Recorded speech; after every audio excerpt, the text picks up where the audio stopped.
ये कहानी एक अजीम उलशान सैलंग जहाज पोसाइडन पर गुजरती है, जिसकी कई मंजिलें हैं। रात नए साल की आमद की खुशी में जश्न का समा है। मुसाफिर रक्स कर रहे हैं, ताश खेल रहे हैं, खुशियां मना रहे हैं। हर तरफ उम्मीद और मसरत का आलम है, लेकिन इस जाहिरी खुशी के पीछे खतरा छिपा हुआ है। जहाज का कप्तान कंट्रोल रूम में मौजूद है और उसे एक गैर मामूली खतरा महसूस होता है। वो देखता है कि एक दिव्हीकुल मौज चांदनी को तारीकी में बदलती हुई उनकी जानब बढ़ रही है। एक ऐसी लहर जो जहाज को बोना बना देती है। एक हंगामी ऐलान किया जाता है, सब लोग खुद को संभालें। अचानक वो महीब लहर पूरी कुव्वत से जहाज से टकराती है, जिसके नतीजे में पोसाइडन उलट जाता है। ऊपरी डेक्स पानी में डूब जाते हैं और निचले हिस्से ऊपर आ जाते हैं। जहाज की समत मुकम्मल तौर पर उलट जाती है। इस शदीद झटके से तबाही फैलती है, चीजें टूट जाती हैं, मुसाफिर दौब जाते हैं और अंजन रोम में धमाका तमाम कप्तानों को हलाक कर देता है। खुशी की जगह अब खौफ, चीखो पुकार और मायूसी ने ले ली है। मरकजी हाल में जहां लोग जमा हैं, एक अफसर बदकिस्मत खबर देता है, सोनामी ने जहाज को उलट दिया है, हम सब फंस चुके हैं। फौरी तौर पर कोई रास्ता नहीं, मगर एक हल्की सी उम्मीद बाकी है। रेस्क्यू टीमों को इत्तला दे दी गई है और हेलीकॉप्टर्स जल्द पहुंचेंगे। अफसर लोगों को हौसला रखने का मशूरा देता है। इसी अफरातफरी में हमें डालन नामी एक प्रिज्म और खामोश मिजाज शख्स से तारुफ होता है, जो एक गरे हुए अफसर से सामान उठाकर रहा होता है। एक बच्चा करीब आकर इससे सवाल करता है कि क्या बाहर निकलने का कोई रास्ता है। बच्चा खौफजदा है क्योंकि जहाज उल्टा हुआ है। डालन समझाता है कि इस उल्टी दुनिया में नीचे जाना दरअसल ऊपर चढ़ना है। जल्द ही बच्चा अपनी मां को ले आता है, जो डालन को पहचानती है और उसके दावे पर शक करती है। वो याद दिलाती है कि अफसरान ने सबको इंतजार का कहा है। इसी दौरान दो और अफराद शामिल होते हैं। एक ज़ईफ मेमार जो जहाज के डिजाइन से वाकिफ है, और रॉबर्ट एक बेचैन बाप जिसकी बेटी डिस्को एरिया में फंसी हुई है। मेमार खबरदार करता है कि पोसाइडन उल्टा होने के बाद ज्यादा देर तक पानी पर नहीं टक सकता, जल्द या बदीर ये डूब जाएगा। रॉबर्ट डालन से पूछता है कि क्या उसे डिस्को तक का रास्ता मालूम है। डालन तस्लीम करता है कि वो अभी रास्ता तलाश कर रहा है।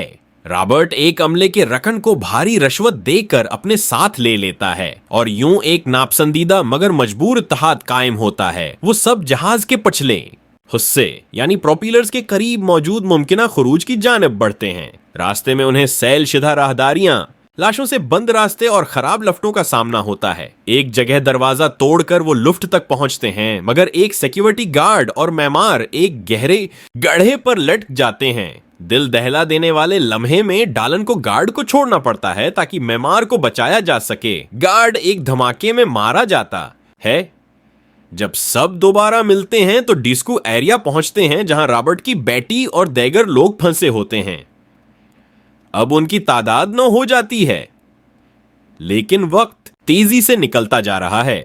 एक कमजोर लोहे की रेलिंग पर चढ़ते वक्त एक निशे में धत शख्स सब पर सबकत ले जाता है, मगर मिलबे तल्ले कचला जाता है। इसके गिरने से रेलिंग टूट जाती है और वो तेल पर लगने वाली आग की लपेट में आ जाता है। अब उनकी तादाद 8 रह गई है। आग से बचने के लिए डालन पानी में छलांग लगाकर रस्सी बांधता है ताकि रॉबर्ट और उसकी बेटी आगे बढ़ सकें। डालन का बहरी तजर्बा उस क़यामत खीज माहौल में उनके लिए रोशनी की करण बन जाता है। दूसरी तरफ मीन हाल में दबाव से खिड़कियां टूट जाती हैं और वहां मौजूद सब लोग डूब जाते हैं। पानी तेजी से बढ़ रहा है और वाहिद रास्ता एक तंग वेंटिलेशन शाफ्ट है, जिससे एक वक्त में सिर्फ एक शख्स गुजर सकता है। रॉबर्ट आगे जबकि डालन पीछे होता है। शाफ्ट के इख्तिताम पर एक जिंग आलूद जाली रास्ता रोकती है। रॉबर्ट उसे खोलने की कोशिश करता है, लेकिन एक छोटी लड़की अपनी सलीब नमा लाकेट की मदद से जंग आलूद नेट खोल देती है। पानी भरने के बिल्कुल आखिरी लम्हे में रास्ता खुल जाता है। बाहर निकल कर वो एक और पानी से भरा टैंक देखते हैं, जिसका दरवाजा सिर्फ टैंक को भरने से खुलता है। खतरा ये है कि अगर दरवाजा न खुला तो वो सब डूब जाएंगे। वो हिम्मत करके टेनक भरते हैं और खुशकिस्मती से दरवाजा खुल जाता है, लेकिन इस दौरान वो लड़की डूब जाती है। हालांकि एक बूढ़ा शख्स उसे बचाने की पूरी कोशिश करता है। अब सिर्फ 7 अफराद बाकी रह जाते हैं। वो लोग प्रोपेलर्स के इलाके तक पहुंचते हैं, जहां हर तरफ तैरती लाशें हैं। एक मंजर जो डालन को गहरे दुख में मुब्तला कर देता है। वाहिद खुरूज रास्ता अब पानी में डूबा हुआ है। एक धमाके से अंजन रूम का पानी खाली हो जाता है और रास्ता खुलता है, लेकिन पंखे अभी भी अल्टी समत में घूम रहे हैं, एक महलिक सरंग की मानंद।